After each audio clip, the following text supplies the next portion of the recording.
We kick things off in Moipe City, where a giant ice dragon is doing some aggressive urban renewal.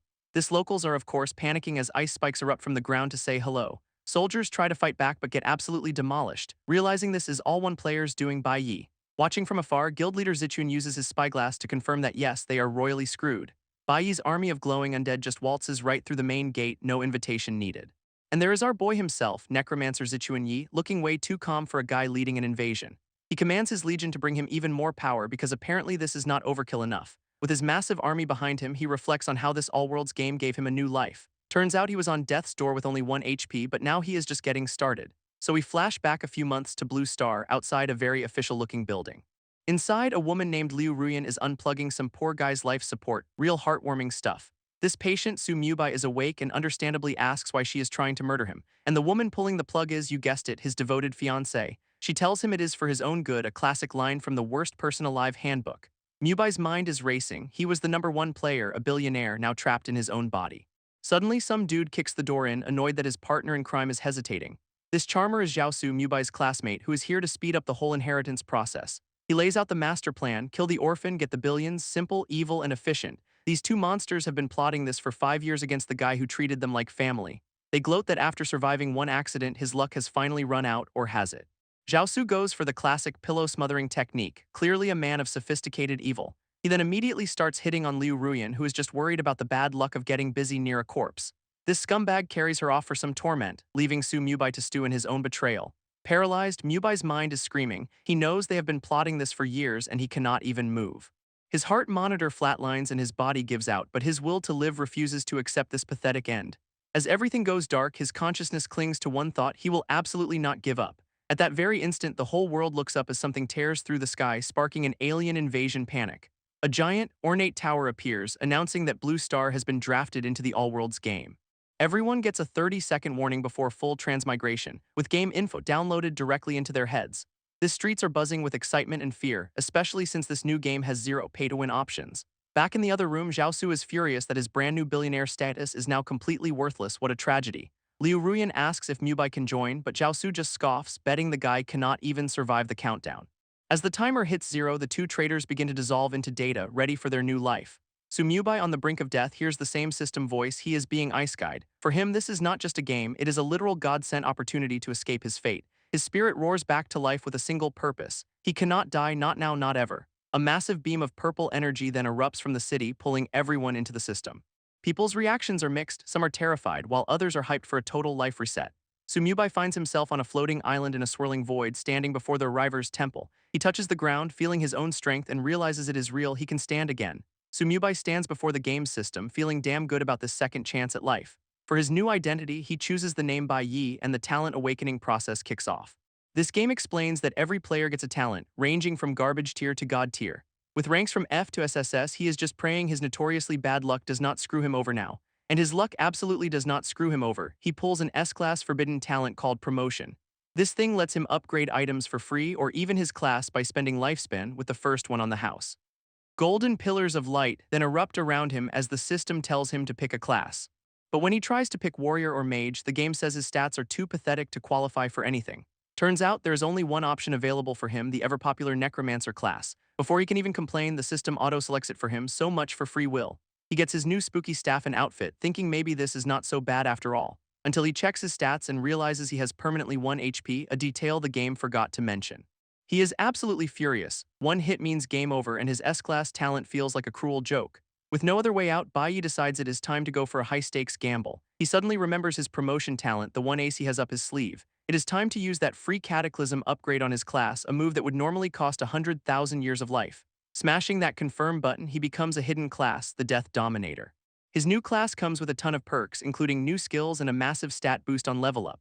Just then, a 10-second countdown starts, and he realizes he is about to be thrown right into the fire. Clutching his new scythe, his thoughts turn to those two traitors, promising them a whole world of despair. This game drops its first rule bomb: death costs you actual years of your life, though the novice village offers a temporary safe zone. Everyone from Blue Star gets dumped into a generic fantasy starter town, sparking a beautiful mix of panic and Isekai nerd hype. Of course, some random dude is already convinced he is the chosen one, ready to live out his power fantasy. Baiyi just ignores the LFG spam from B-rank plebs, deciding to go test out his new skills solo. He checks his starter kit, which includes a dinky F-rank skeleton summon and a basic soul fire spell. But our boy just smirks because he knows he's got some absolutely broken perks hiding under the hood. And here is the first one, an A-rank lifelink skill that lets him use his summons as a personal HP battery. On top of that, an S-rank passive massively buffs his summon stats and jacks up his army capacity by 500%. With these skills, Bai Yi realizes his 1 HP problem is officially a non-issue, a thing of the past. Just then, a glowing grimoire materializes right in front of him, another perk of his new class. It is his exclusive Book of Death, a personal artifact that levels with him and unlocks even more busted skills. This book is locked until level 10, so for now he decides it is time to summon his first bony friend. He casts the spell, and instead of 1 skeleton, 2 immediately claw their way out of the ground. A system pop-up explains his Cataclysm trait doubles all skill effects because why not be even more broken? He observes his new twin skeletons, admitting they look a little on the flimsy side for now. Suddenly, some random bald dude tries to recruit him, assuming he has got a high-rank talent and offering to party up. Bai Yi shuts him down flat with a thanks but no thanks, leaving the guy completely speechless. This rejected player scoffs as he leaves, muttering that summoners are probably too weak to even kill a chicken. Meanwhile, outside the village, Bai Yi finds a whole party of newbies getting absolutely demolished by a level 1 chicken. Turns out the starter mob is a surprisingly beefy walking chicken, and it is already making people rage quit combat for a peaceful life of crafting. Other players watch him go, green with envy over his 2 strong skeletons and his obviously high-tier talent. Bai Yi just strolls past, assuring them he is not after their chickens because he has got bigger, more evil fish to fry. He scans the tree line looking for something a little more challenging than poultry. And the forest immediately delivers as a pack of fluffy murder beasts leaps out to say hello. Turns out they are level 2 red-eyed rabbits, and the system helpfully warns they might ram his little buddy. His skeletons instantly intercept, trading blows with the surprisingly aggressive bunnies. Bai Yi just loves a job where he can delegate, deciding it is time to summon a few more minions and really test the limits.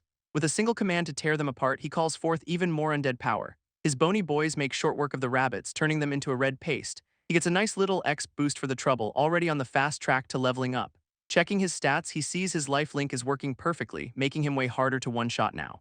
After the massacre, he decides to stick with just 4 skeletons for now to keep a low profile.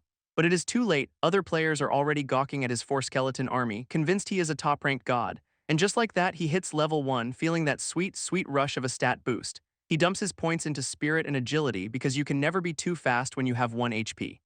Then it hits him, if he can promote his class, why not his skills too? A truly galaxy brain moment. He smashes the upgrade button on everything, turning his basic skills into SSS rank world enders. His life share skill is now an S rank passive, giving him a massive shared HP bar and a 20 skeleton army limit. With his power level now officially over 9,000, Bai Yi decides the whole low profile thing is cancelled. And since he is upgrading everything else, he figures he might as well juice up his exclusive Book of Death too. And his book gets a promotion to the Death Codex, a fancy new name for a pretty meh stat boost. Bai Yi just shrugs it off, deciding the real power must be locked until level 10 anyway. With his skeletons mopping up some angry-looking cats, he decides it is time to farm on a much bigger scale. So he goes full psycho mode, deciding to summon his entire 20-skeleton entourage at once. Thanks to his busted skills, he can pop out a new bony friend every 2 seconds, an undead assembly line.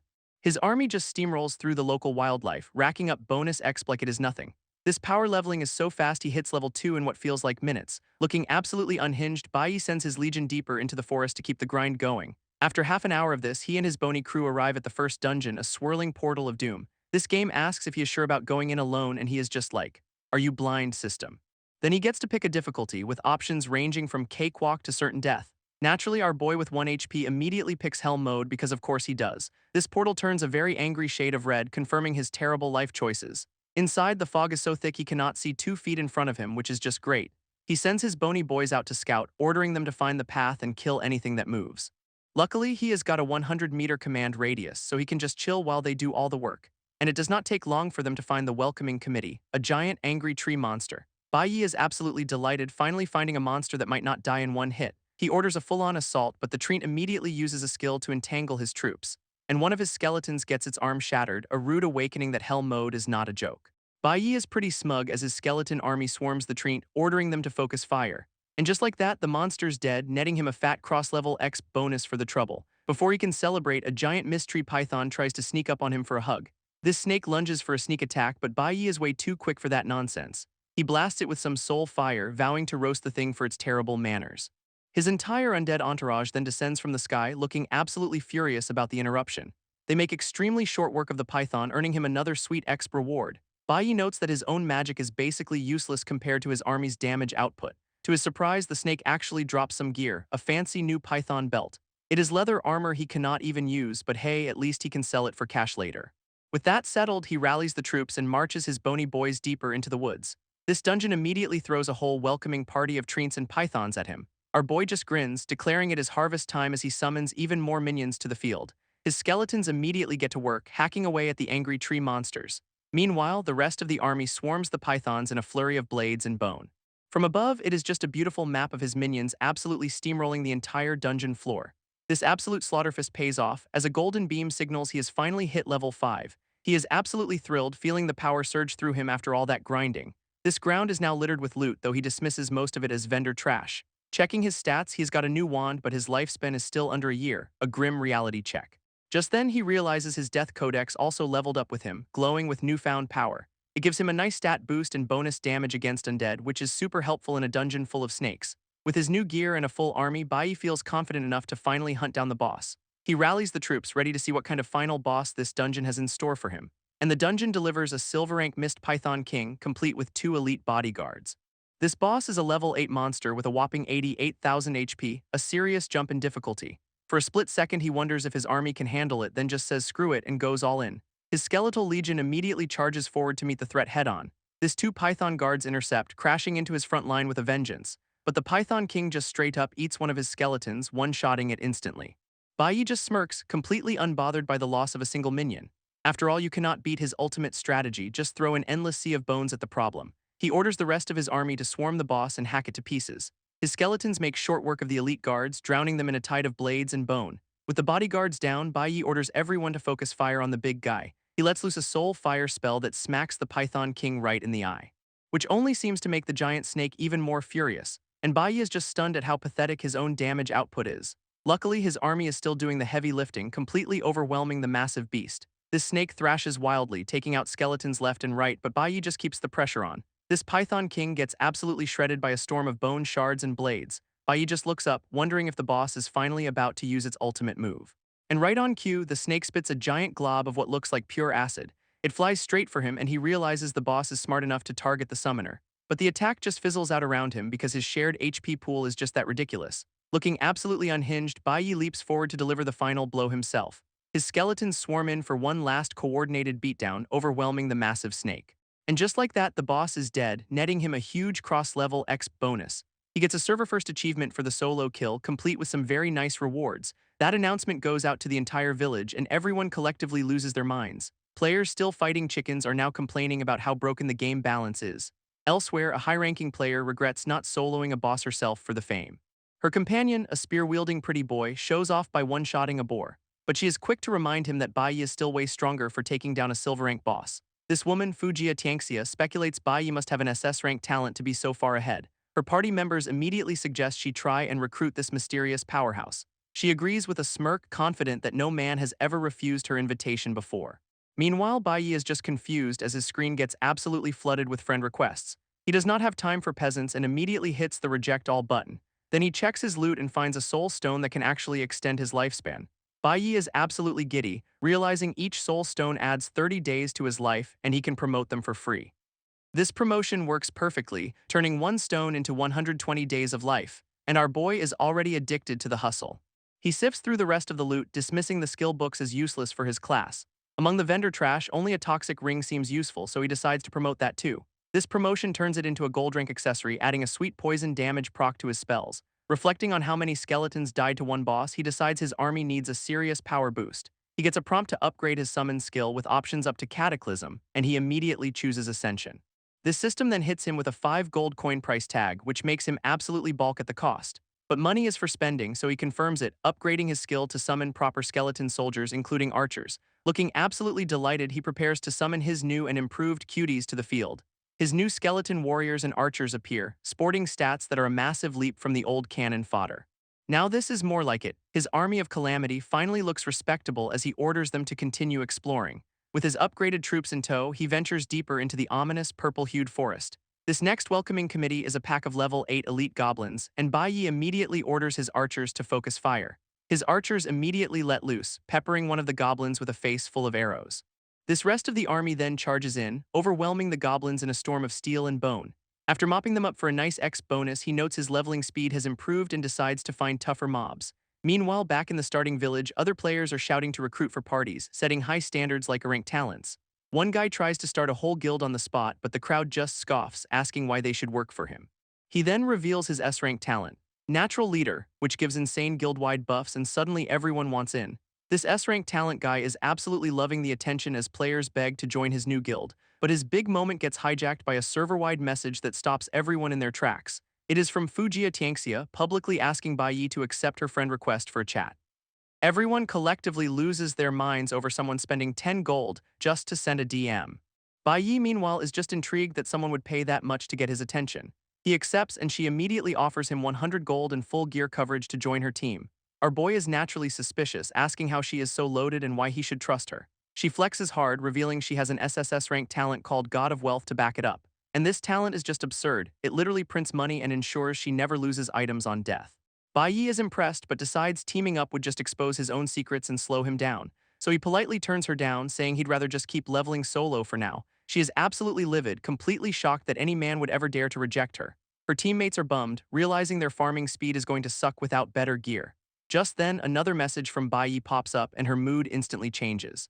He offers to sell her all his spare gear and skill books, which is exactly what she needs. She agrees to buy everything he has, looking absolutely thrilled to do business with him. With the promise of new gear, her party is suddenly hyped about their farming prospects again. Their celebration is cut short by a bronze-rank wild boar leader spawning right in front of them. Fiancée asks her spear-wielding pretty boy if he thinks he can solo the boss. They decide to have him leave the party and feed him potions to try and snag their own server announcement. Fiancée orders her spear-wielding pretty boy, Maple Leaf, to take on the boss. With a dramatic power-up, he charges forward, ready to make his big solo debut. His spear connects, but the damage is honestly a little underwhelming for all that hype. Maple Leaf then leaps into the air, preparing to deliver a much more impressive follow-up attack. This boar boss swings its massive club, but he easily dodges the telegraphed move. He smirks, calling the boss strong but too slow, classic pre-getting wrecked dialogue. Fiancée watches with a smug grin, totally sure her boy can handle this solo. Meanwhile, Baiyi casually kills a silver-rank goblin chief and hits level 6 without breaking a sweat. He is literally drowning in loot, complaining that picking it up is the only tiring part of his day. Sorting through the drops, he finds a mist cloak that is ugly as sin but great for reducing aggro. A gold-rank leader's emblem also drops, giving him a massive and much-needed stat boost. Just as he equips his new gear, his entire skeleton army suddenly goes on high alert. Baiyi is baffled as a chunk of his shared HP suddenly vanishes for no apparent reason. A booming voice echoes from the woods, demanding to know who dares enter its territory. Suddenly, the system goes haywire. A hidden quest triggers, sealing the dungeon and paralyzing him. Shaking off the effect, Baiyi gets to his feet, ready to see what kind of monster he has awakened, and out of the shadows emerges a massive goblin king, smashing the ground in a rage. This is a gold-rank boss with a berserk mode and a terrifying 327,000 HP pool. Baiyi is stunned, realizing he has to kill this absolute unit in under 2 minutes.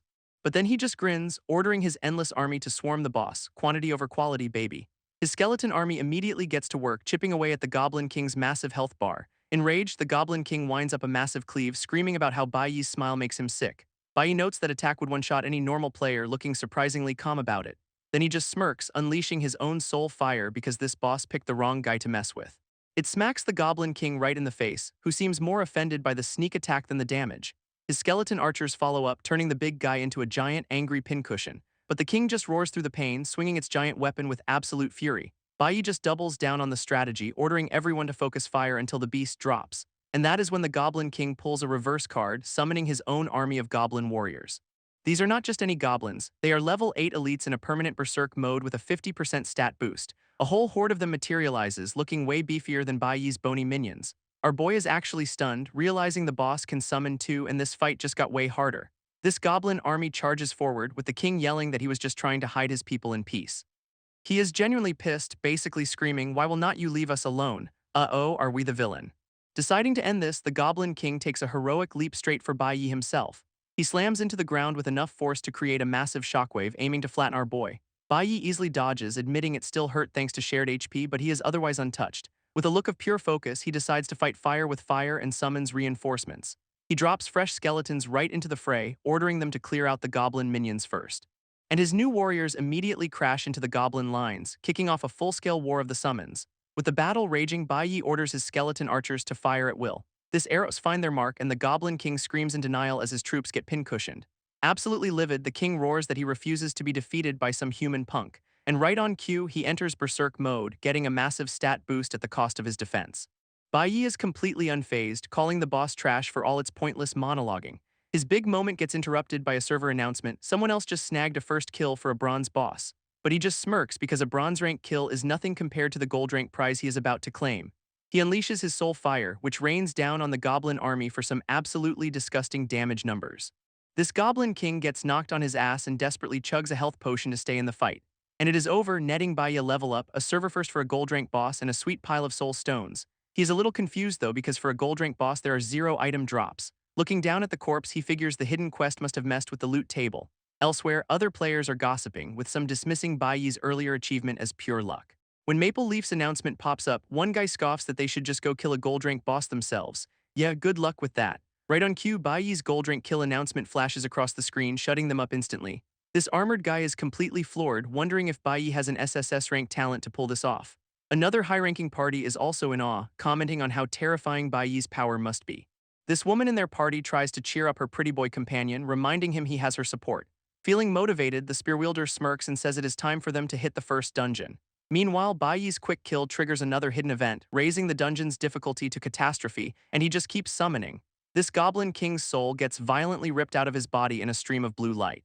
And Bai Yi is just standing there, completely baffled by what the hell is going on. Suddenly, he gets a flash of the king's memories, a tragic backstory about protecting his people from slavery. Our boy is left wondering if maybe, just maybe, he was the villain in this whole scenario. Then the king's corpse just explodes in a massive burst of spiritual energy. From the light emerges the skeleton King Reggie, a dark gold boss with a casual 1.8 million HP.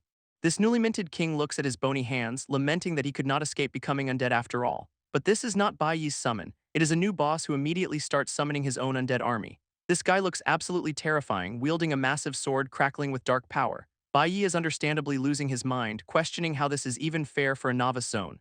With a mighty roar, the skeleton king raises his blade for a devastating attack. His summons are on another level, with skeleton warriors and mages popping up with insane stats. Even his archers are elite, and their whole mission is to turn everyone into one of them. Bai Yi can only watch in horror as this new enemy just keeps spawning more powerful minions. To make things worse, a hidden quest triggers, removing novice protection and making death cost 10 years of life. This enemy king unleashes a thunder smash, wiping out a chunk of Bai Yi's army with disgusting damage numbers. Some other poor player gets caught in the crossfire and is instantly vaporized by the lightning. Undeterred, Bai Yi immediately orders his own troops to focus fire on the enemy's trash mobs. His summon skill then undergoes a cataclysm, costing 5 years of life for a ridiculous 500% HP boost. Now glowing with power, Bai Yi smirks, ready to show this new king who the real summoner is around here. His skeletons are now absolute units, with a 500% HP boost thanks to his life-draining cataclysm skill. This enemy king smashes one of Bai Yi's minions, but the buffed-up army is actually holding the line. It is a full-blown skeleton war, with both sides getting absolutely shredded in a chaotic mosh pit of bone and steel.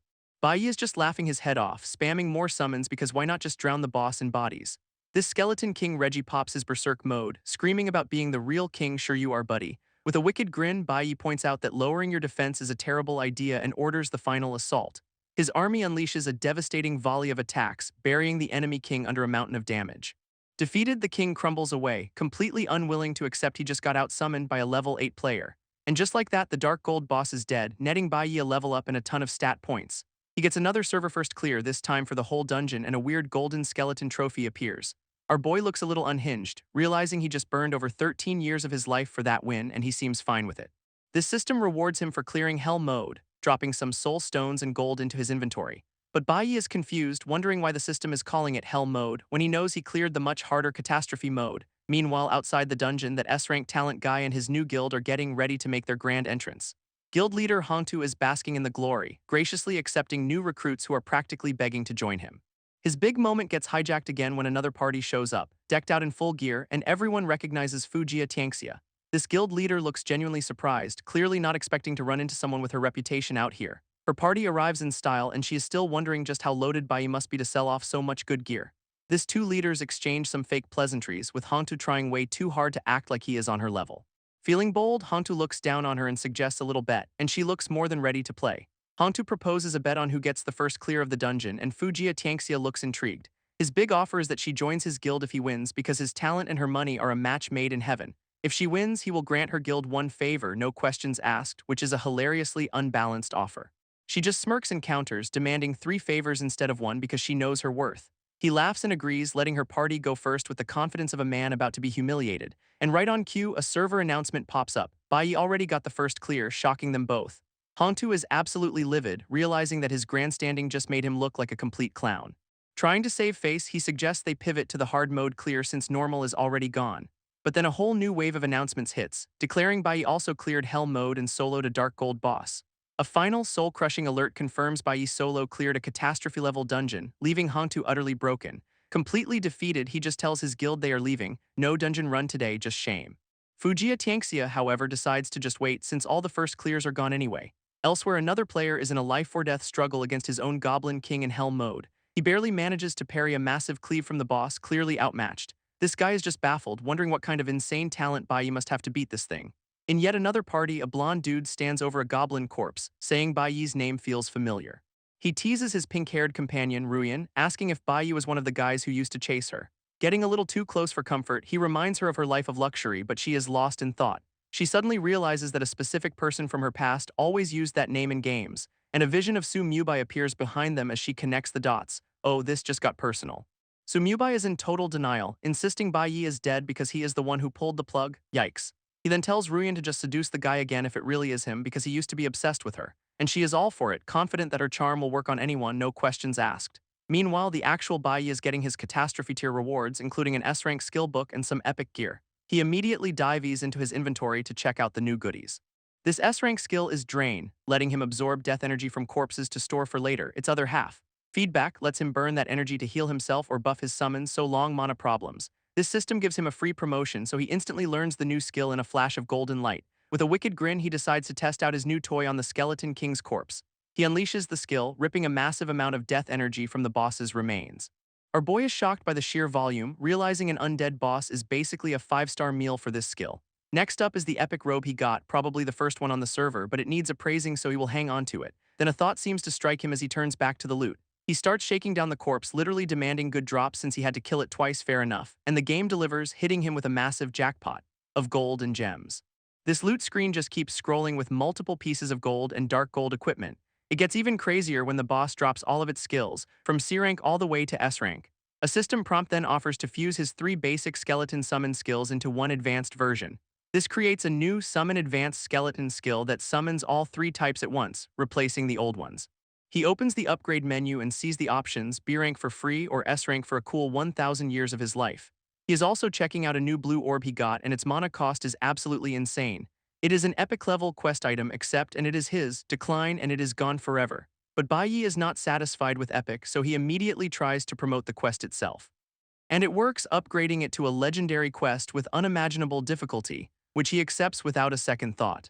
This orb cracks open, revealing a spectral wolf and a new condition: hit level 100 or lose it all. This thing is a legendary offhand item with a disgusting spell crit boost, and Bai is absolutely loving it. Feeling pretty good about his haul, he basks in the glow of his new superpowered toy. With business in the dungeon done, he heads off to meet Fujiya Tianxia for their trade. Meanwhile, her party is getting antsy waiting outside, but she calmly tells them to chill out. Right on schedule, Bai strolls out of the dungeon portal and her team rushes to greet him.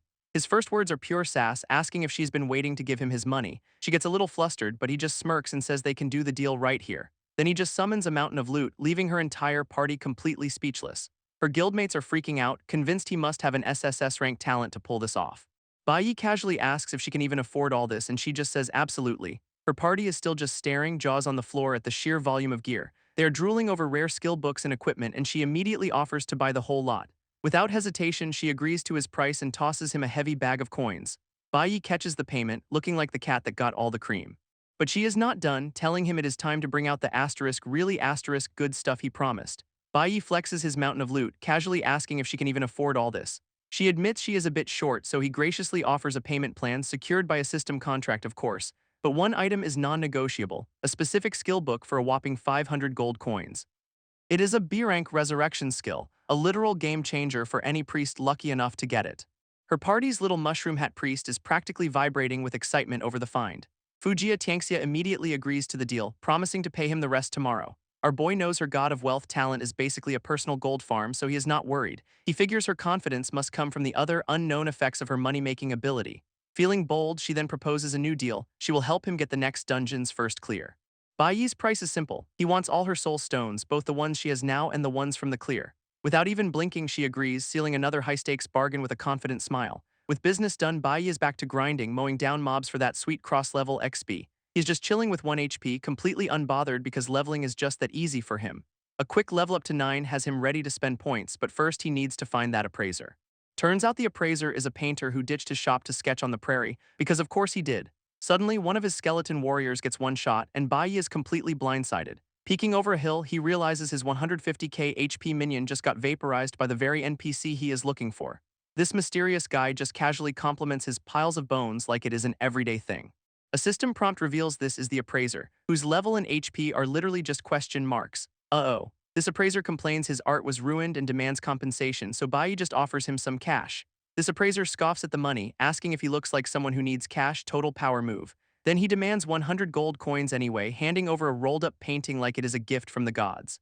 Baiyi unrolls it to find a stick figure drawing a toddler would be ashamed of, and he is not impressed. Seeing the look on his face, the appraiser goes full-on menacing, demanding he appreciate the art. His mood flips on a dime, and he suddenly offers a free appraisal, grabbing Baiyi in a weirdly friendly headlock. After getting the gear, he immediately complains that 100 gold for 4 items is a terrible deal for him. This guy starts his incantation, revealing the stats on some dark gold boots with a slick shadow step skill. Next is a dark gold chest plate with insane defense and a skill that literally summons bone armor. A greatsword and a necklace follow, both top-tier dark gold items with absolutely disgusting stats. With the job done, the appraiser tries to leave, but Baiyi calls him back. He is not done milking this guy. This artist looks back, instantly regretting his free appraisal offer as he realizes there is more. With a cheeky grin, Baiyi pulls out that epic robe he got, playing it off like he is just lucky. But the appraiser hits him with the ultimate Uno reverse, saying his skill is too low to appraise it.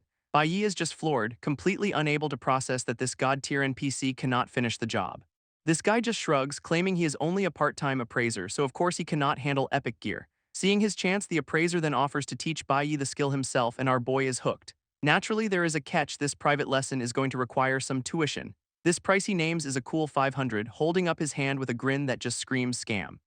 And it is not just 500 gold. It is 500 ancient gold coins, a priceless currency no longer in circulation.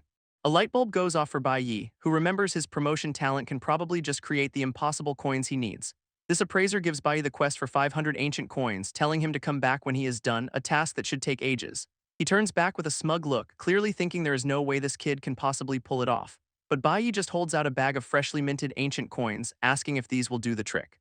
This appraiser completely loses his mind, just stuttering in disbelief at the impossible currency in front of him.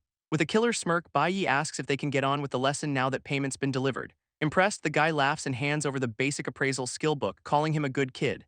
Then he immediately dangles another quest, 10,000 more coins for a surprise, because why not? Baiyi is totally down for another round, finding this eccentric NPC pretty entertaining, of course. Basic is not good enough for our boy, so he instantly uses his talent to promote the skill book. A golden beam zaps him as he learns intermediate appraisal, unlocking a new secondary profession. Feeling a surge of confidence, he pulls out the epic robe, ready to finally see its stats. And the appraisal immediately fails, leaving him stunned, a 10% chance, and he still whiffs it. He tries again and again, but the system just keeps spamming him with failure notifications. Completely broken by bad RNG, he collapses in the grass, surrendering to his terrible luck. Just then, a prompt pops up. He has discovered a wild treasure chest nearby, piquing his interest. He spots a beacon of light on a distant mountain, figuring a guarded chest means good loot. Arriving on the scene, he finds the treasure is protected by a whole pack of beefy-looking wolves. This chest itself is a glorious, ornate piece of work, exactly what he was hoping for. Without missing a beat, he summons his new advanced skeletons, telling them it is time to work. His minions immediately tear into the wolves, dishing out massive damage and making short work of the guards. This wolf boss lets out one last howl before collapsing, its entire pack already wiped out. Baiyi faces the remaining guards, completely unfazed by their numbers and ready for round 2. He just summons his whole undead legion, challenging the wolves to a numbers game they cannot possibly win.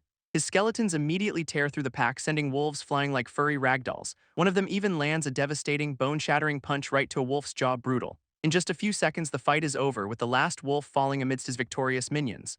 Baiyi levels up with a smirk, complaining that his summons finished the job too quickly. Hitting level 10 nets him a server-first title, but his eyes are already on the treasure chest with a greedy glint.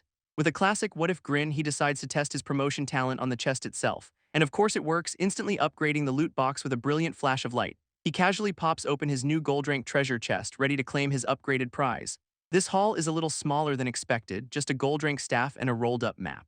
This map leads to a gold-ranked treasure, but its location is way outside the novice village. A system prompt then confirms he has hit the level cap and it is time to graduate from the starting zone. Before heading out, Bai promotes the map to dark gold rank because settling is for other people. Meanwhile, some other guild leader in shiny armor steps proudly out of a dungeon portal. A server announcement congratulates his guild for clearing the hard mode dungeon, and he is soaking it all in. He is busy hyping up his team for a nightmare mode run when another announcement cuts him off. It seems Fujiya Tianxia's party already cleared Nightmare, completely crushing their moment of glory. This guild leader absolutely loses his mind, screaming about how impossible that is while his team just stands there stunned.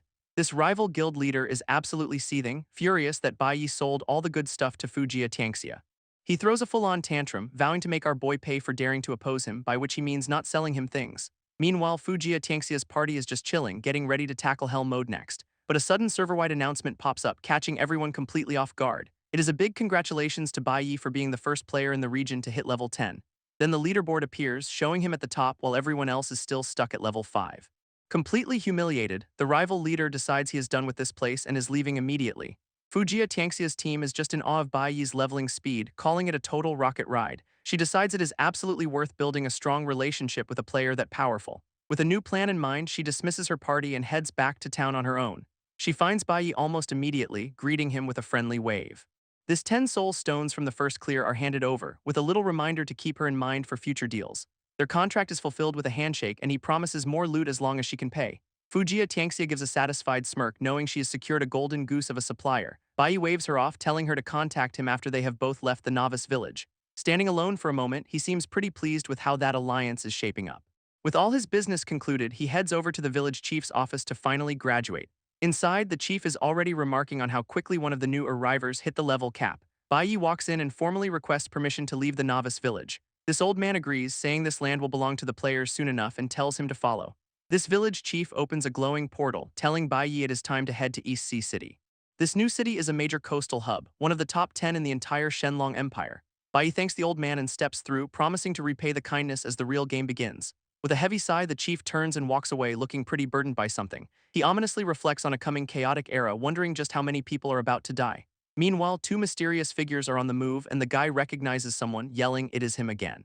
This blonde dude wonders if Bai Yi is actually the legendary Su Mubai, but his companion could not care less. She just smirks, confident that once she finds this strong player, he will not be getting away from her. Arriving in a flash of light, Bai Yi lands in the middle of East Sea City, impressed by how real it all feels. Of course, his first thought is to complain about not getting a graduation reward, a true gamer's priorities. Just then, his death codex hits level 10, catching him completely by surprise with a fiery glow. This book now gives him a massive boost to spell power in all stats, plus extra damage to undead creatures. It also lets him drain souls from his kills and inflict double penalties on any players he defeats, including their lifespan. Bai Yi is all smiles, finding the whole double death penalty thing pretty darn interesting. He immediately unlocks a new skill from the codex, Death Gaze, as his eyes start glowing ominously. This skill's activation feels like he is dying, and its description is a laundry list of absolutely broken effects. Our boy has a full-on meltdown, realizing he just got a skill that lets him kill people by looking at them. Suddenly, a giant, powerful-looking dude appears, calling him both very lucky and very unlucky. This is Sidhu Jai, the Lord of East Sea City, and another NPC whose level is just a bunch of question marks. Bai Yi greets him respectfully and the Lord touches his chest, confirming he is wielding the power of death. This city lord immediately calls him out on his hidden class, a dominator-tier profession that should not even be possible. He then offers a trial to learn more, dropping an epic quest on Bai Yi to clear the land of forgetting. Bai Yi is just baffled, having stumbled into a free epic quest with literally no downside as a portal opens. But there is a catch. A 5-minute countdown starts immediately and he is not even close to ready. Our boy starts panicking, running around trying to find the teleport array before time runs out. He is dropped into a desolate wasteland with a new objective: clear the entire zone in 72 hours. Feeling a little exposed, he decides it is time to summon his undead entourage for some emotional support. A whole legion of his advanced skeletons erupts from the ground, ready for a fight. He even gets a new skeleton mage with a fireball spell, and he is absolutely thrilled about the firepower boost. Just then, a horde of skeletal monsters bursts from the sand, surrounding him completely. These things are all level 20, and there is an entire army of them, way more than he expected. Without a second thought, Bai Yi just points and orders his own army to charge. His minions start wrecking shop, but he is a little disappointed the exp is lower than the level 10 wolves. Seeing the perfect opportunity, he decides to test out that shiny new Death Gaze skill. His eyes flare with golden light, unleashing a wave of power that instantly vaporizes the enemy horde. It is a one-hit KO, and he realizes these skeletons actually have souls he can harvest. With a greedy grin, he plans to use them to top off his mana infinite spell casting. Here we come. But when he checks his death codex, his soul points are at 0, leaving him totally confused. A mysterious voice suddenly echoes, explaining that all the souls here are cursed and bound to this land. Then a ghostly warrior named Rod appears, introducing himself as one of the Forgotten, a level 20 elite spirit. Bai Yi is totally lost, asking about this curse that is blocking his infinite mana plan. Rod just points to a giant, ominous green tower in the distance, helpfully labeled the problem. Turns out it is a massive, chained-up coffin radiating pure nope energy carried by other skeletons. Even Bai Yi's own minions are cowering, making him wonder what has got his bone boys so spooked. This system calls it a soul-lock coffin, and Rod is having a full-blown panic attack, screaming to destroy it. So naturally, Bai Yi tells his crew to smash it to pieces, because terrifying is just another word for loot. His skeletons immediately go to town, blasting the coffin with everything they have got. But the health bar barely budges and a creepy face peeks out from inside. Uh-oh. Rod is absolutely losing it, yelling that something's coming out while Bai Yi just looks mildly interested. A level 25 elite, the Forgotten One Moda, steps out looking like a proper mini-boss. Moda is furious that his beauty transformation was interrupted, and Rod's only advice is to run. This new guy immediately eyes Bai Yi's death energy like it is a 5-star meal, planning to absorb him. Bai Yi is not having any of it, simply pointing and sending his skeleton squad into the fray. Moda casually blocks a volley of fireballs with his chains, not even breaking a sweat. This undead minions swarm him, but he effortlessly deflects their attacks like they are nothing. With a classic villain monologue, he vows to shred them all to pieces. A hail of arrows flies right at his face, cutting his speech short. He just smirks, completely unfazed as his health bar remains untouched. A magic shield pops up, blocking everything, and he finally asks who the hell Bai Yi is. This camera zooms in on his glowing eye, clearly sizing up his new opponent. This boss summons his own backup, a couple of big, ugly, stitched-together abominations. These new minions charge forward, and apparently they smell so bad Bai Yi has to comment on it. Unfazed, our boy decides it is the perfect time to test out his brand new Death Gaze skill. He unleashes it on the boss, whose stats immediately get nuked by a whopping 40%. Bai Yi realizes his Dominator class must have boosted his life level, letting him debuff a stronger enemy. This boss, whose name is apparently Neil, is in total disbelief as his health bar just plummets. While Neil is stunned, Bai Yi sends his own skeleton squad to deal with the stinky new ads. With a vicious grin, he gives the order to wipe every last one of them out. Neil gets absolutely pummeled by the whole crew, screaming that he cannot be forgotten. Bai Yi just points, commanding his minions to finish the job and turn the boss to dust. This final damage numbers pop as Neil is completely overwhelmed, his last moments spent in agony. And just like that, the Dark Gold boss is dead, netting Bai Yi a massive chunk of bonus exp. As the boss's body dissolves, a system prompt announces Bai Yi has already hit level 12. Our boy is glowing with power, pretty pleased with jumping 2 whole levels in one go. This boss's corpse leaves behind a single piece of loot, a fragment of a cursed crown. Turns out it is one of 7 pieces for a dark gold item that erodes the user with death energy. Sounds perfect for him. He complains about the stingy drop rate but figures an epic tier item is worth the scavenger hunt. Rod the Ghost pops back up, absolutely thrilled that Bai Yi freed Neil and ready to save the next one. He points the way to the next target, warning that this one might not be so easy. Bai Yi immediately shuts that down, saying if it is too strong, he is not interested, a true hero. Rod pops up with a shifty grin, telling Bai Yi not to worry about the next fight. He then hands over a skill book he conveniently forgot to mention until this very moment. It is a corpse explosion spell, and Bai Yi's first thought is naturally how to make it more broken. With a successful promotion, it is now an advanced corpse explosion with bigger numbers all around. To test it out, our boy targets one of the leftover abomination corpses from the last fight. This result is a screen-shaking explosion that absolutely annihilates the immediate area.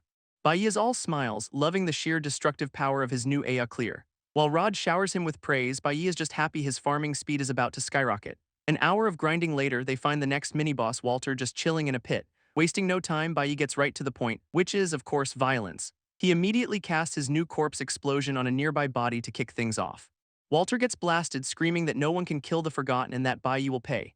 As the boss disintegrates, another shiny piece of that cursed crown drops to the ground. Picking it up, Bai Yi announces he has collected all 7 fragments and is ready to craft. Rod is having a complete meltdown, screaming at him not to craft the cursed item.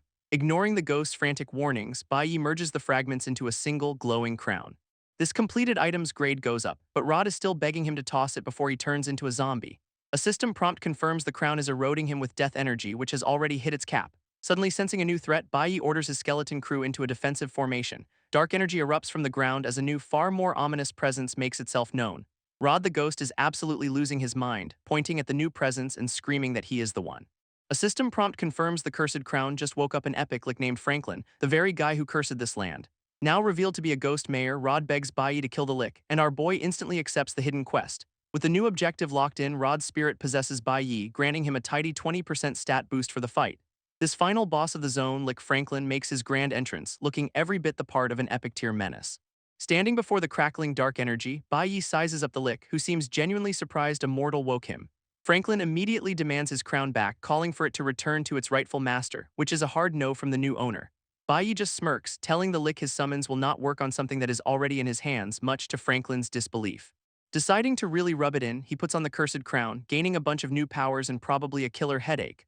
Utterly enraged, Franklin summons his own backup, opening dark portals for a whole squad of shadow knights on horseback. Bai is completely unimpressed by the display, ready to see whose skeleton army is actually better in a fight. His minions immediately clash with the shadow knights, with one of his warriors effortlessly blocking a devastating blow. Meanwhile, his skeleton mage rains down explosive spells, disrupting the enemy's charge before it can even get going. Raising his new staff, Bai activates the crown's curse aura, preparing to debuff the entire enemy force at once. This aura unleashes a massive wave that slows the knights to a crawl while his own troops bombard them from above. Franklin can only watch in frustration as his grand army gets completely shut down, muttering a curse under his breath. Now at level 15 with 2 legendary items, Bai feels his stats have basically doubled, though he is annoyed he cannot upgrade the crown. This lick threatens him with death, but Bai is not giving him a second to recover, telling him to taste this. He unleashes Death Gaze, and while Franklin's higher level resists the full effect, it still lands a nasty pain curse. Franklin collapses in agony, screaming as the curse tears through him, completely unable to believe this is even possible. Franklin is completely floored by the curse, demanding to know what kind of monster Bai even is. Our boy hits him with the ultimate edgy comeback. His name is something the Lick does not need to know. Absolutely enraged, Franklin starts throwing a tantrum, roaring about how a mere human dares to insult him. He then powers up his staff, vowing to bury Bai in this wasteland for good. A massive vortex of energy blasts toward Bai, who just barely manages to stand his ground against the force. This spell is a full-on magical tornado, and Franklin is clearly not holding anything back anymore. As if that was not enough, he starts summoning his trump card with a blast of purple energy from his mouth. From the dark magic, a massive skeletal beast begins to take shape, called forth by the Lick. It is a freaking bone dragon, an epic-tier summon crackling with power and ready to wreck everything in sight. Bai is finally starting to sweat, admitting this trial is way more insane than he bargained for. This dragon immediately unleashes a devastating breath attack, a beam of pure energy aimed to vaporize him. Thinking fast, Bai commands his own skeleton warrior to tank the hit, empowering it on the fly. Franklin is just stunned, unable to process how a basic skeleton could possibly stop his ultimate summon. Turns out Bai just dumped all his death energy into one minion, boosting its stats by a ridiculous 640%. He then realizes the cursed crown is draining Franklin's energy, turning the Lick into his personal power bank. With a wicked grin, Bai decides it is time to stop playing around and show him some real power. This Lick gets absolutely hammered by explosions, still screaming about his stolen crown like a broken record. Desperate, Franklin tries to cast Frozen Hell, a massive Aya ice spell to create some distance, but Bai just yoinks the Lick's staff right out of his hands with a slick energy whip. Franklin gloats that Bai is dead from taking a death ray, completely missing the fact he has just been disarmed. Franklin is in total disbelief, realizing Bai somehow learned Life Share to link with his minions. But the Lick just scoffs, saying even that skill has a weakness as he prepares a nasty counterspell. He unleashes a massive death-withering attack, a giant glowing rose of pure lethal energy, which rains down as a cage of bone-piercing spikes, hammering Bai and his entire army. A second wave erupts from the ground, a bone spike hell meant to shred everything in sight. Bai starts to sweat, realizing the Lick is using Wideria attacks to overwhelm his shared health pool. So he switches tactics, recalling his entire army except for his strongest warrior to focus all his power. With all his minions gone, the plan is simple: take down the commander and ignore the dragon for now. His one supercharged warrior and the bone dragon both dive-bomb the Lick, who looks absolutely shocked. Bai grits his teeth as the damage numbers stack up on him, tanking everything for his one remaining unit. Franklin's body starts to crumble, but he gloats that the human has already lost the battle of attrition. He thinks Bai is a fool for dumping all his energy into one minion, but our boy just orders the final attack. This mega-buffed skeleton warrior brings its blade down, and Franklin can only scream in denial. A close-up on the warrior's glowing eyes shows the sheer, overwhelming power of the final blow. With Franklin's body shattered, Bai gets a massive exp bonus and jumps straight to level 17. And he gets another huge exp chunk for killing the epic bone dragon summon too, because why not? This system just keeps leveling him up to 19, announcing to the whole server he is the first to solo an epic boss. Using his rewards, he finally solves his lifespan problem by upgrading some soul stones, crisis averted. Meanwhile, other top players see the server announcement and immediately decide they need to get on Bai Yi's good side. One woman, Ruyan, is impressed but vows to make him fall for her, because of course that is her takeaway from all this. This bone dragon drops its loot, an epic pendant that summons an undead dragon mount. Bai Yi immediately promotes it because why not, turning the trinket into a massive ghost war horn. He gives the horn a mighty blow, and a massive blue summoning circle erupts from the ground. This thing's death aura is so potent it even makes our boy flinch back for a moment. A giant skeletal claw slams down from the portal, heralding the arrival of his new ride. Out comes a ridiculously cool dragon who seems thoroughly unimpressed with its feeble new master. But it is getting zapped by some purifying light and begs Bai Yi to make it stop. Not so tough now, are we? This dragon immediately submits, asking to be his mount, and just like that, he gets a legendary frost giant dragon. Another server-wide announcement goes out, congratulating Bai Yi for being the first player to ever get a mount. His new legendary pet shrinks down to shoulder size as he tops the leaderboard, which is currently empty otherwise. This stat sheet for this thing is a whole novel, revealing it is actually Mythocrank with absolutely broken abilities. Meanwhile, the rest of the server is collectively losing their minds, realizing Bai Yi is not even playing the same game. Some other players try to cope by mocking their own low-level boss, a classic case of sour grapes. Back in the wasteland, Rod the Ghost Mayor pops up again, having finally located Franklin's soul casket. He eagerly points the way and Bai Yi follows, tiny dragon in hand, ready to finish the job for good. They find the Litch phylactery, a casket that makes him immortal as long as it remains intact. Bai Yi's jaw drops when he sees it has a cool 1 million durability. That is gonna take a while to break. Rod insists on handling this part himself, but Bai Yi scoffs at what a mere remnant soul could possibly do. Proving him wrong, Rod grabs the casket and unleashes the vengeful spirits of Franklin's victims to destroy it from within. With the Lick's last anchor gone, Rod's spirit thanks Bai Yi for saving his town, his quest finally complete. Rod the Ghost Mayor is just a blubbering mess, thanking Bai Yi for finally avenging his town. This system absolutely unloads a truckload of rewards, bumping him straight to level 20. He teleports back to East Sea City, which is still a ghost town since no one else is even level 10 yet. With the city all to himself, Bai Yi decides it is the perfect time to show off his new dragon mount. Summoning the frost giant dragon, the little guy looks ready for its big debut, which turns out to be terrifying the locals as it grows to its full massive size in the town square. This absolute unit of a dragon just casually chills, probably breaking several local ordinances. Down below, the few NPCs present are running for their lives from the giant shadow overhead. From a balcony, a mysterious woman watches him fly by, impressed he has exceeded her expectations. Bai Yi lands and approaches an old man, respectfully addressing him as my lord. This guy, presumably Sidujai, is less than thrilled about the giant dragon in his foyer, telling him to shrink it. With the pet back to pocket size, the old man complains his place cannot handle that kind of commotion. Inside his lavish office, Sidujai gets right to business, noting Bai Yi's class is anything but ordinary. Our boy asks about different Dominator classes, but the supposed expert admits he is not entirely sure himself. After completing the trial, he is miffed to find out his only reward is a Q&A session. Sidujai then breaks down the class hierarchy from common trash to exclusive god-tier hidden classes. He is baffled how Bai Yi got an exclusive class so early, while our boy just mentally thanks his broken promotion talent. This old man warns him that advancing this class requires him to experience enough death, which sounds ominous. Then he unveils his grand plan. He wants Bai Yi to conquer a whole other land in an upcoming war. Bai Yi immediately pokes a hole in this epic speech, pointing out the borders are not even open yet. Sidujai gives Bai Yi his next mission, deliver a letter to get a special border-crossing treasure.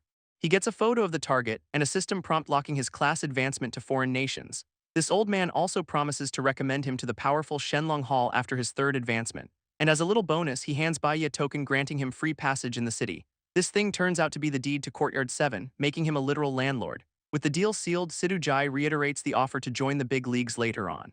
So Bai Yi gratefully accepts the Jade token, his new key to the city. He cannot help but gloat a little, realizing he has just been handed prime real estate. Sidujai explains the token lets him do as he pleases, which gets Bai Yi's gears turning, and his first question is naturally, so can I kill people with this? This old lord is just a little bit stunned by that immediate sociopathic jump to murder, but Bai Yi clarifies he just has a few enemies that need to be taken care of. Business concluded, he hops on his full-sized dragon, ready to check out his new digs. Flying over East Sea City, our boy is genuinely impressed by how massive the place is. He lands his giant skeletal ride right in front of a ridiculously fancy estate. Of course, the guards immediately try to block him, declaring it a private courtyard, so Bai Yi just casually flicks his new VIP pass right at one of them. This guard catches the token and his jaw just about hits the floor when he sees the insignia. Suddenly, it is all Lord Bai Yi, and they are tripping over themselves to let him in. Walking into the massive courtyard, he has to admit the old man is surprisingly generous. This system asks if he wants to rename his new digs, and Bai Yi immediately slaps his own name on it. Subtlety is for other people. With the Bai Yi Manor sign now official, the place becomes his personal respawn and teleport point. He strolls inside, impressed that the place is fully furnished and move-in ready. Our boy makes himself right at home, flopping onto a couch to finally learn some new skills. After dropping 1,000 soul points on a spooky-looking book, he winces at spending it all at once. But it was worth it. He gets an SSS-ranked teleport skill that also grants him temporary invincibility. Bai Yi is absolutely thrilled since a mobility skill was the one thing his build was missing. Giddy with his new power, he decides to test it out right there in his fancy new living room. A portal opens and he zips across the room, leaving a nasty scorch mark on his pristine couch pillow. One of his guards nearly has a heart attack, but Bai Yi just casually tells him not to panic. Then he gets a wicked idea. What if he could link this teleport to his summoned space? A whole horde of undead tiger beasts immediately pours out of the portal, which answers that question. He realizes he can now airdrop an entire army anywhere, lamenting that SSS skills cannot be promoted. The horror. With his new powers sorted, Bai Yi decides it is time to go make some quick cash. He is seen selling a bag of gems to a merchant who happily tells him to bring more anytime. Another eager merchant beckons him over, clearly ready to throw money at whatever he is selling. Walking through the city, he gloats about being a shameless profiteer before heading to the auction house. He arrives at a seriously impressive building, ready to see what is for sale. This inside is pure opulence, a place that just screams we are about to empty your wallet. But as he heads for the stairs, a woman in a suit stops him, declaring the second floor is an exclusive area. This auction house staff stops him, saying the VIP area requires a ticket with a price tag that could bankrupt a small nation. So Bai just whips out his VIP pass from Sidujai, asking if that counts for a discount. Her attitude does a complete 180, handing him a personal VIP card that even comes with a direct teleport to his room. On top of that, she offers a 50% fee discount and an interest-free loan in soul coins, a currency he has never heard of. Turns out soul coins are the real money, since they can be converted into lifespan, a pretty big deal for our boy. With that in mind, he pulls out his bag of gems, asking to trade them for this new, life-extending currency. He hands over the whole lot, telling her to auction them off for soul coins only, and she happily agrees. Just as he is about to head upstairs, a new system message pops up because of course it does. Meanwhile, another group of high-level players arrives in the city, led by a witch who is looking for him. They immediately spot his frost dragon in the sky, with one guy complaining about how Bai Yi already has a mount. Bai Yi lands to meet them, and it turns out they are the Grand Ambitions guild he sold gear to earlier. This woman with the purple hair, their leader, hands over the rest of the payment he is owed. But just as he is about to leave, she stops him, saying she has something for him.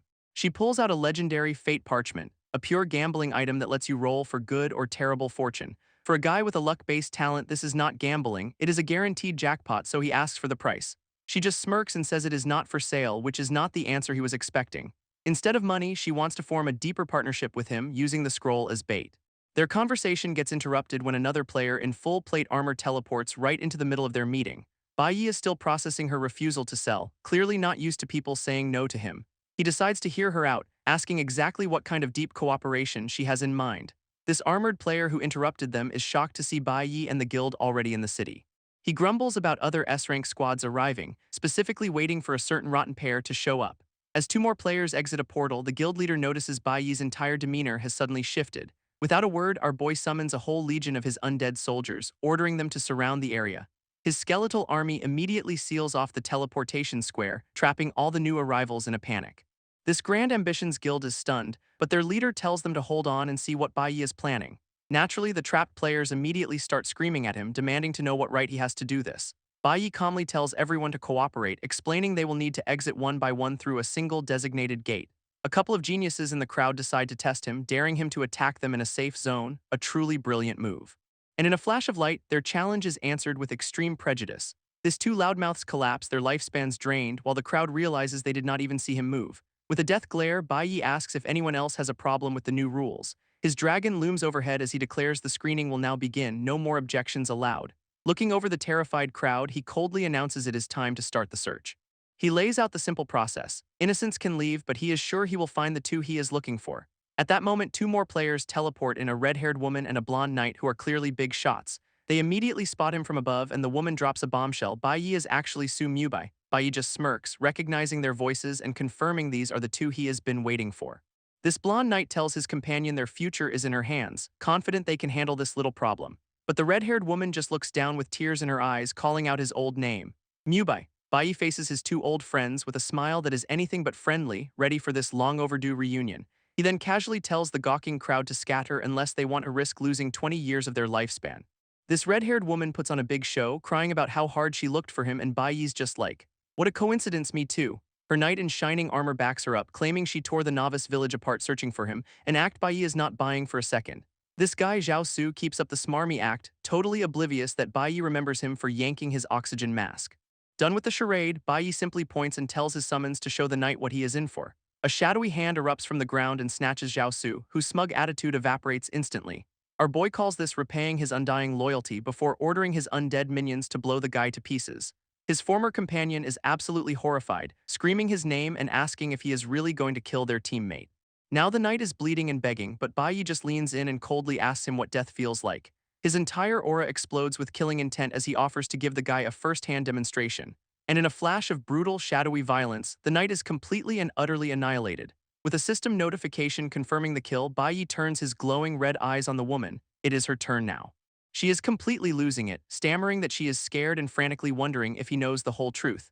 Just then, the Grand Ambitions guild leader shouts a warning that the city guards are on their way. Sure enough, armored guards and their griffin-like mounts teleport in, surrounding the whole chaotic scene.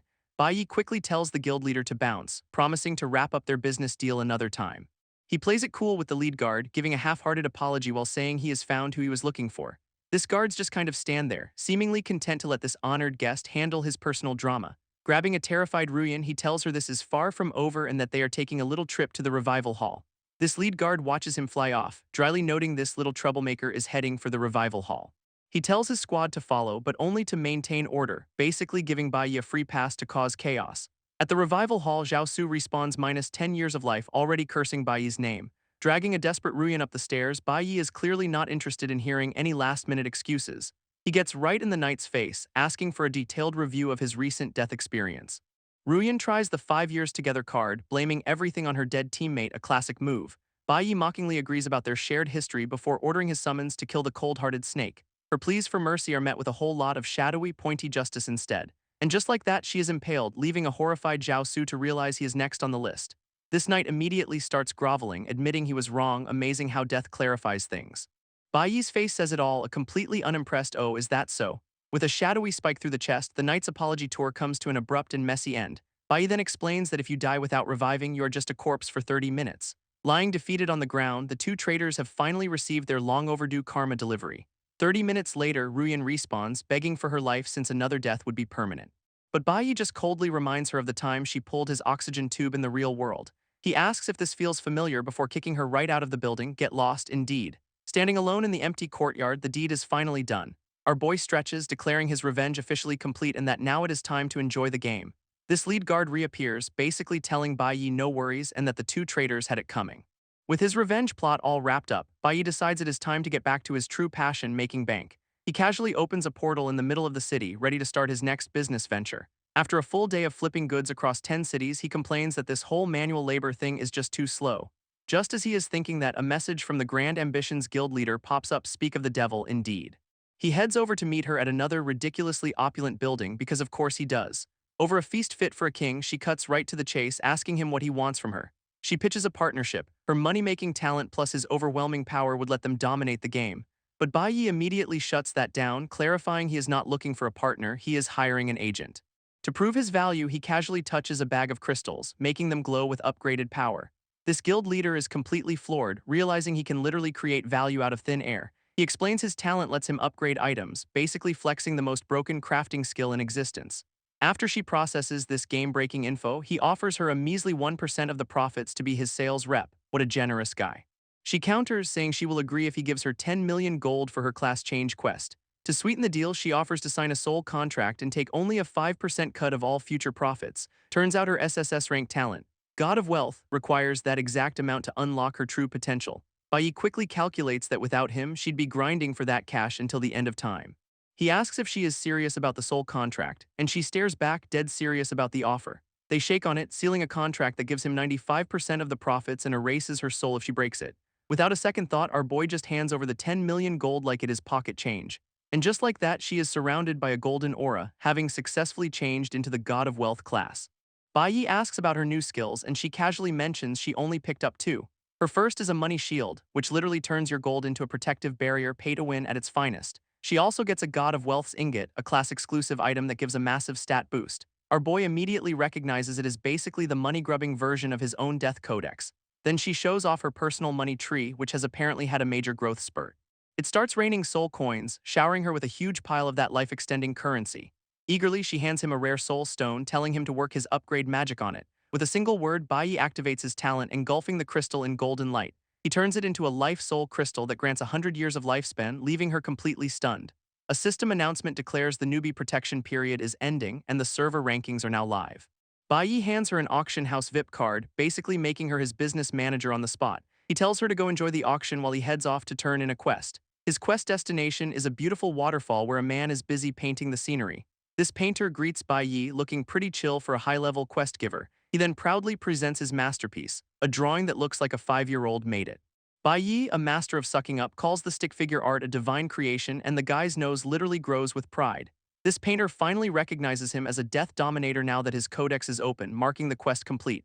This artist once again gestures to his canvas, eager to hear what Bai thinks of his talent. Our boy's shameless praise continues, sending the painter into a fit of maniacal laughter.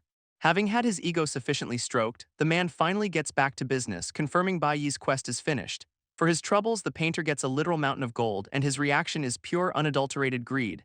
They do the whole you and me, we are partners bit, promising to keep the good times rolling. As a quest reward, the artist channels some seriously potent energy, ready to hand it over. He blasts Bai with the green light, granting him a brand new shadow-piercing sword chi skill. It is a one-time use legendary power that comes with a handy warning not to get yourself thrown in jail with it. But our boy is not finished yet, pulling out a letter for one last, very specific request.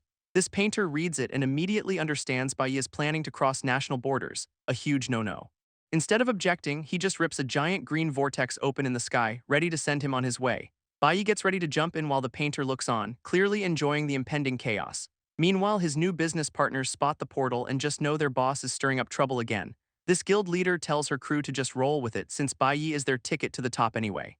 After stepping through, he finds himself in a beautiful field, admiring the scenery of the Apocalypse Kingdom. A system-wide alert immediately brands him the first cross-border invader, making him public enemy number 1. With that little bombshell dropped, the painter just dips, leaving Bai completely alone in hostile territory. Now a wanted man, he cannot enter the main city and is forced to just wander the wilderness. His peaceful stroll is cut short when he hears a sudden, ominous noise from above. It is a massive monster vulture diving right at him, so much for a warm welcome. This creature's attack shatters the ground, sending Bai plummeting into a deep chasm. While falling to his certain doom, he calmly calls for a little backup, and right on cue, his frost dragon emerges from the darkness to catch him. His frost dragon meets the monster vulture's attack head-on, locking them in a massive beam struggle. Their powers collide in a blinding explosion that rocks the entire chasm. Staggered by the blast, the giant bird is thrown back, clearly not expecting that kind of firepower. From atop his mount, Bai just points and gives the simple, elegant order to charge. These two massive beasts then slam into each other for a good old-fashioned aerial dogfight. Turns out this thing is a 3-headed vulture, and it unleashes a triple beam attack, which promptly traps his frost dragon in a cage of crackling purple energy. Bai is not worried, casually mentioning he upgraded his teleport range just in case things got weird. Meanwhile, the multi-headed monstrosity glares with pure, unadulterated, murderous intent. With a wicked grin, our boy promises to give the bird a little surprise of his own. Suddenly, portals rip open in the sky as his elite skeleton warriors drop in for a visit. One of them immediately smashes its sword onto the vulture's back, a perfect ambush. Having made his point, Bai decides playtime is over and has his dragon fly off. He lands in a forest only to overhear some local players looking to duel the invader to the death. These guys are all puffed up, vowing to show him the might of the Apocalypse Kingdom, and Bai just calls them trash before offering to introduce them to his boys. His elite summons descend and the locals immediately panic, realizing they are facing boss-level monsters. One of the skeletal knights raises its glowing blade, ready to deliver some swift, brutal justice. It brings the sword down, sending the terrified players scattering for their lives. The survivors are left explaining to other bounty hunters that they were attacked by Bai's monsters. This old-timer rallies the troops, planning to Zergrush Bai with sheer numbers. His brilliant strategy is to let everyone else do the work so he can steal the final kill, classic. Meanwhile, Bai is just napping in a tree, waiting for the welcoming committee to arrive. His own summons are leading the mob, demanding he come out for a fair one-on-one fight. Before anyone can react, a player just gets yeeted out of the crowd by an invisible attack. From his leafy perch, our boy just smirks, ready to have a little fun with his new toys. With glowing red eyes, he promises to leave them all with 1 HP before unleashing his shadow army. His elite summons pour down on the mob, turning their brave charge into a full-blown panic. Another group of heroes spots him and immediately calls for an all-out assault. Great plan, guys. But one of his skeletal warriors just casually slices through their combined magical attacks. All we hear are screams as the entire frontline gets completely wiped out in a flash. One guy, miraculously alive, decides the skeletons must be weak and tells everyone to charge again. His follow-up attack then bounces off the summon like a wet noodle, much to his confusion. Watching this clown show, Bai just wishes a real war would start for a proper fight. Just then, the survivors spot the city guard, thinking their saviors have finally arrived. A squad of heavily armored knights charges in, ordering the invader to stand down immediately. Bai, completely unfazed, wonders if these guys are actually a threat and decides to find out. He sends one of his elite summons to meet a charging knight head-on for a little test. It is a classic showdown as the knight's lance meets the summon's glowing blade, and his summon gets instantly vaporized, making Bai realize he is not fighting newbies anymore. Just as Bai realizes he has been spotted, a fully armored knight charges right for him. But a massive golden shield with eyes pops up, blocking the attack and protecting a mysterious woman. Deciding these guards are not worth his time, our boy just smirks and opens a portal to leave. This knight is left scratching his helmet, completely baffled as to where the invader disappeared to. Bai steps out into a ruined city littered with corpses, wondering what the hell happened here. His confusion quickly turns to terror as a massive shadow falls over him. He is in big trouble now. This culprit is a monstrous two-headed bird with glowing red eyes, and it looks absolutely furious. He puts two and two together, realizing this thing is probably responsible for the massacre. With a classic "I am out," he blasts an energy wave from a portal to make a quick getaway. This force of the blast sends him flying backwards, creating some much-needed distance. Suddenly, the giant bird looks up, distracted by a new set of arrivals in the sky. A whole squadron of knights on bird mounts flies in, identifying the beast as the Demon Rock. Watching from the sidelines, Bai is just thrilled someone else is here to take the heat. These knights are immediately in a panic, with one of them already screaming for backup. Their captain is fuming, demanding to know who broke the seal that was suppressing this monster. Bai, seeing a golden opportunity, decides to test if his upgrade skill works on monsters. This knight spot him on the ground below, completely clueless about his chaotic intentions. With a maniacal grin, he targets the Demon Rock and activates his promote ability. A massive pillar of golden light slams down from the sky, enveloping the two-headed creature. This knights watch in horror as their problem gets leveled up into a legendary boss, thanks Bai. This lead knight can only stare in absolute horror as a massive claw descends right on his face. His whole squad immediately panics, blaming the invader for this absolute nightmare of a situation. And yep, thanks to Bai's help, the Demon Rock is now a towering, multi-headed shadow god of death. Realizing they brought swords to a god fight, the knights immediately start screaming to retreat. But the monster is not waiting for a tactical withdrawal, swatting two of them out of the sky instantly. Their captain just screams for someone to be a decoy, while he calls for the ** actual * army.